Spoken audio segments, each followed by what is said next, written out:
অনেকদিন পর যাকে আমরা আবার আমাদের সাথে পেয়েছি, ধারাবাহিকে অনেকদিন পর পেয়েছি তাকে। আমাদের সাথে আজকে রয়েছে কাঞ্চন দা। কাঞ্চন মল্লিক, কেমন আছো? ভালো আছি, বিন্দাস আছি। মাঝখানে সিরিয়ালে অনেকদিন মানে বেশ কিছু বছর বাদে কিছু বছর পর, হ্যাঁ। মাঝখানে একটা ওই গেস্ট অ্যাপিয়ারেন্সের মতো করেছিলাম, তারপর আর করিনি। হ্যাঁ, এই সংসারের সংকীর্তন অনেক বছর বাদে। একদম, যেখানে পরান্দা, শুভাশিস দা, তুমি, মানে এরা তো মানে কমেডির যে মানে কি বলবো আর কি, শিরোমণি। না তারা সেটা না, সব একসাথে, না মানে সেটা এটা তো একদমই নয়। তারা অনেক অনেক সিনিয়র, অনেক মানে অভিজ্ঞ প্রবীণ মানুষ সব। তবে হ্যাঁ, দুজনের সঙ্গেই আগে করেছি, শুধু সিনেমায় নয়, মেগা সিরিয়ালেও মেগা করেছি। সিরিয়াল হয়েছে।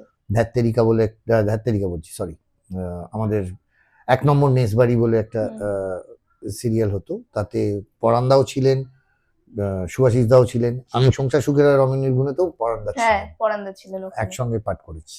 একদমই তাই। অনেকদিন পর ধারাবাহিকে এসে আবার সেই পুরনো 14 ঘন্টার শিফট কিরকম লাগছে কাঞ্চনদা? এখন তো 11 ঘন্টা 14 ঘন্টা এই সমস্ত হয়েছে টয়েছে, কিন্তু ছবির ক্ষেত্রে তো তা নয়। না, উল্টে এখন বলতে পারি যে মানে মেগাটা একটা ফরম্যাটে চলে এসছে। সিনেমাটা এখন কতক্ষণ কি বৃত্তান্ত আমরা নিজেরাও জানি না। একদমই তাই। এখন তো ওখানে বেশি আফসোস হয়, আহা যদি করিতাম। তবে না, এখন অনেক ফরম্যাটাইজ হয়েছে। আগে যেমন সেই দিনেই রাত নেই শুটিং হতো, সেটা যেমন হয় না। ভাল লাগে এখন। আর প্রত্যেকটা জেনারেশনের সঙ্গে নিজেকে মানিয়ে চলতে পারাটাই আমার মনে হয় একজন মানে একটা অভিনেতার কাজ। তো আমার মনে হয় সেইখানে সবার সঙ্গে কাজ করাটা ইটস অ্যান এক্সপিরিয়েন্স, ভালো লাগে। আর এইখানে তো প্রত্যেকটা জেনারেশনের লোকজনই রয়েছে, এরকম মানালিদিরা রয়েছে, শুভসাচী দ্বারা রয়েছে, সেরকম পরান্দা, শুভাশিস দা, সবার সাথে অনেকে আবার অনেকের সাথে আবার রিউনিয়ন হচ্ছে, অনেকের সাথে কাজ করেছে, তাদের সাথে আবার কাজ করা। কিরকম লাগছে সংসার সংকীর্তনে? ভালো লাগে। সব্যসাচী যেমন খুব মাল্টি ট্যালেন্টেড একটা ছেলে, শুধু অভিনেতা নয়, ভালো লেখে, মানে খুব সুন্দর ছেলেটার সঙ্গে কথা বললেও ভালো লাগে। মানুকে অনেক মানে সরি মানালিকে অনেক দিন ধরেই চিনি, তো মানুষ সঙ্গে এই মানুষ সঙ্গে বোধহয় আমার সেকেন্ড কাজ, মানে মেগাতে ফার্স্ট। তো আগেও কাজ করেছি ওর সঙ্গে, যদিও সেটা টেলিফিল্ম ছিল।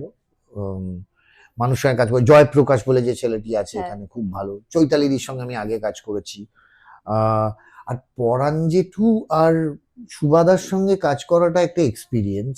পরান্দার ক্ষেত্রে আরো বেশি হয় আমার, তার কারণ হলো এদের সঙ্গে শুধু কাজ হয় না, কাজের ফাঁকে যে আড্ডাগুলো হয় সেগুলো আমার মতো একজন নিমিত্ত অভিনেতার কাছে ভীষণ বড় প্রাপ্তি। কেননা এমন আলোচনা হয়, সেগুলো না আমার কাছে ভীষণ কি বলবো, মানে এগুলো থেকে যাবে যেগুলো আমি আমি পাচ্ছি। আমার মনে হয় পরের জেনারেশনদের উচিত এদের সঙ্গে একটু কমিউনিকেট করা। কেননা এরা একদিন বলেছিলেন পরঞ্জিত, খুব ভালো কথা, দেবার তরে আছি নেবার তরে কেউ নেই। আমি বললাম যে আমরা তো আছি, দিয়ে যাও।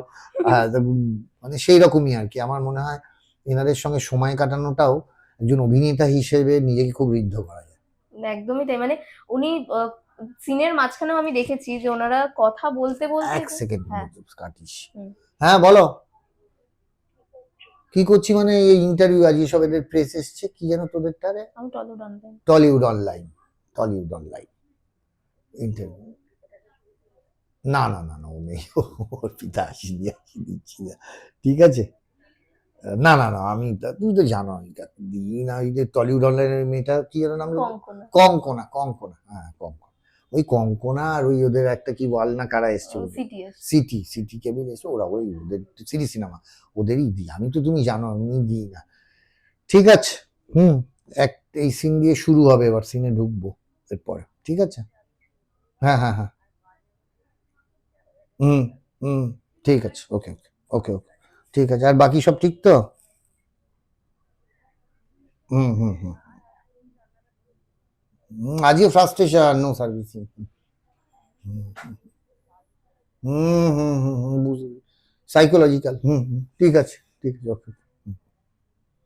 বলো, বউয়ের ফোন ধরতেই একদম পৃথিবীর সমস্ত ইন্টারভিউ ক্যান্সেল, বলো। হ্যাঁ, যেখানে ছিলাম আমরা, যে আমি আগেও দেখেছি যে পরান্দা সিনের মাঝখানেও কিছু কিছু এমন গল্প বলে, সেগুলো রসদ হয়ে থেকে যায় ভীষণ। মানে ওটা একজন অভিনেতার জীবনে একটা ক্যাপিটাল হয়ে থেকে যায়, মূলধন হিসেবে থেকে যায়।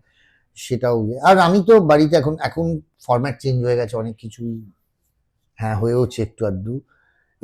এটাই আবার বাড়িতে শ্রীময়ী খুব আমাকে একটা ক্লাস নিয়েছে, এখনকার মেগা তোমাদের সময়ের মেগা নয়, এখনকার ফরম্যাট, এখনের যে কাজের দ্বারা সেইখানে শ্রীময়ী দিয়ে একটু এক্সপিরিয়েন্স এই বিরাট ফরম্যাটে। একদম। এই ফরম্যাটে তো ওরা তো এই ফরম্যাটে তো ও তো টানা কাজ করে, একদম। সেই জন্য আমাকেও একটু গাইড করেছিল, এরকম এরকম নয়। আমিও বললাম আচ্ছা ইহা করিব না উহা করিব, আচ্ছা ইহা করিব না, এরকম মানে না ভালোই, খুব ভালো গাইড করেছে।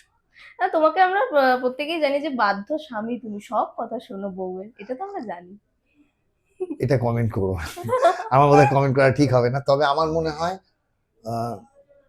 বুদ্ধিমান পুরুষদের ভালো স্বামী হওয়াটা দরকার। একদমই তাই। আচ্ছা, বাড়িতে পুচকেটা রয়েছে, সে তো মাকে সবসময় টিভিতে দেখতে, যে প্রত্যেকদিন মা আসছে, এবার বাবাকেও দেখতে পাচ্ছে আর কি। বাবাকে আগে সিরিজ বা সিনেমা বড় পর্দায় ইন্ট্রোডিউস হয়েছে কিনা একদম জানি না। একদম দেখতো না, ঠিকই বলেছো একদম। সেদিনকে টেলিকাস্টটা হচ্ছিল, ও বাই চান্স দেখে ফেলেছে। এবার সত্যি কথা, মাকে দেখেছে দুই হ্যাঁ, একবার, হুম। কারণ আমার বাড়িতে সত্যি অন্যভাবে নেবেন না, ও থাকে বলেই সিরিয়াল চালানো হয় না, হুম। নয় ওই বাচ্চাদের রাইমস টাইমস এইগুলো সমস্ত হ্যাঁ, যেগুলো একদম। ইউটিউবে আছে ওগুলোই চলে। আর আমরা কেউ সিরিয়াল সেভাবে দেখি না, খুব হলেও মোবাইলে ওই সমস্ত ইয়েতে হুম। দেখে নিই এপিসোড। কিন্তু সেই দিনকে হঠাৎ দেখে এরকম হচ্ছে, মানে এইটা যদি টিভি হয়, এটা যদি আমি হই, বাবা নাকি বলছে, আমি বললাম, হ্যাঁ বাবা বাবা, এ বাবা। আমি বললাম কি রে কিরম, বলে হ্যাঁ, মানে ওনা অবাক যে বাবা, মাকে তো দেখে তোমাকে দেখি অভ্যস্ত। বাবা এইসব করে, এই লোকটাকে দেখা যায়। বলে আমার দিকে অবাক, বাবা নাকি? আমি বললাম হ্যাঁ বাবা তো। বলে ওই রকম অবাক বিস্ময় যে বাবা। এবার এখন ও কিছুই বোঝে না, ও খালি হয়তো শুটিং শব্দটা শুনে মাঝে মাঝে একটা ব্যাগ বা একটা কিছু নিয়ে হুড় করে যায়, কোথায় যাচ্ছ? মানে শুটিং।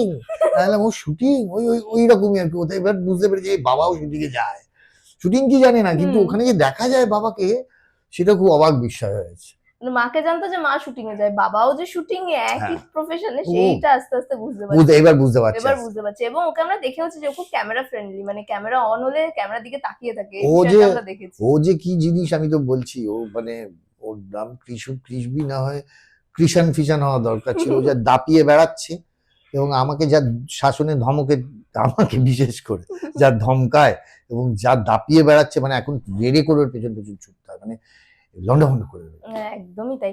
আচ্ছা, তোমার এই ক্যারেক্টারটা সংসারের সংকীর্তনে যখন শুরু হয়েছিল, তখন আমরা একটা ধারণা নিয়ে এসেছিলাম যে এইরকম হতে পারে হয়তো তোমার ক্যারেক্টারটা। তারপরে যখন চেঞ্জেস এলো এবং শেডস বাড়তে রইলো, সেইটা দেখে আমরাও অবাক। এবং তোমার কিরকম লেগেছিল না এই আমার শেডস গুলো জেনে?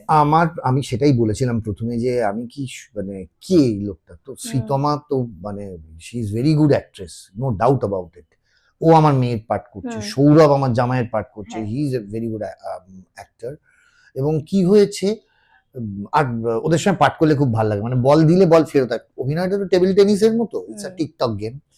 তো মানে ওইরকম এই টরে টক্কাটা চলতে হয়। তো একটা কথা, দ্বিতীয় কথা, এ শুধু ওরকম ভাবেই ঢোকে, সে একজন মানে কন্ট্রাক্টর, কথায় কথায় বলে বালি ফেলে বালি ফেলে, হ্যাঁ। কিন্তু ও চায় আমার মেয়ে সুখে থাকবে, ভালো থাকবে। আর এই বাড়িটার উপর একটা লোভ আছে, এই সংকীর্তন বাড়িটার উপর। ও চায় বাড়িটাকে গ্র্যাব করে নিতে, এবং বাড়িটার জায়গায় বড় বড় ফ্ল্যাট তুলবে, অফারও দেয়। এই লোকটার মধ্যে একটা ডার্ক শেড আছে, মাঝে মাঝে সেটা বেরোয়। এবং এই শেডগুলো আছে, অনেকগুলো শেড আছে। আবার মেয়েকে খুব ভালোবাসে, হ্যাঁ। মেয়েকে ব্রিলিয়েন্ট ভালোবাসে, মেয়েকে ফ্ল্যাট উপহার দিতে যায়, রিফিউজ হয়। জামাইকে বাইক দিতে যায় একবার, সেখানে রিফিউজ হয়। লোকটা কিন্তু দেখায় না, লোকটা হজম করে যায়, কারণ লোকটা জানে যে আমি ঠিক অপেক্ষা করে থাকবো, ঠিক জায়গায় ধরবো। বাট আমি বলবো যে অদিতি বা অভিমন্যু যারা লিখছে, খুবই ভালো লিখছে, they are all good friend of mind, but খুব সুন্দর লিখেছে। একদমই তাই। তোমার যারা দর্শকরা রয়েছে তাদেরকে সংসারের সংকীর্তন নিয়ে প্লিজ কিছু বলে দাও। আমি বলবো যে আপনারা যারা কাছ থেকে দেখছেন, তারা স্টার জলসায় রাত্রি 10টার সময় সংসারের সংকীর্তন হয়। এই সংকীর্তন বা কীর্তন এবং সবই আপনাদের জন্য হয়। আমরা যা চেষ্টা করি দলবদ্ধভাবে আপনাদের মঙ্গলের জন্য চেষ্টা করি। এবং আমি বলবো, কাউকে অসম্মান করে বলছি না, কিন্তু বলছি সপরিবারে বসে সংসারের সংকীর্তন দেখুন, মন খুলে হাসুন, মন খুলে এনজয় করুন। এইটুকুই আমাদের সংসারের সংকীর্তনের tagline. Thank you so much. Thank you.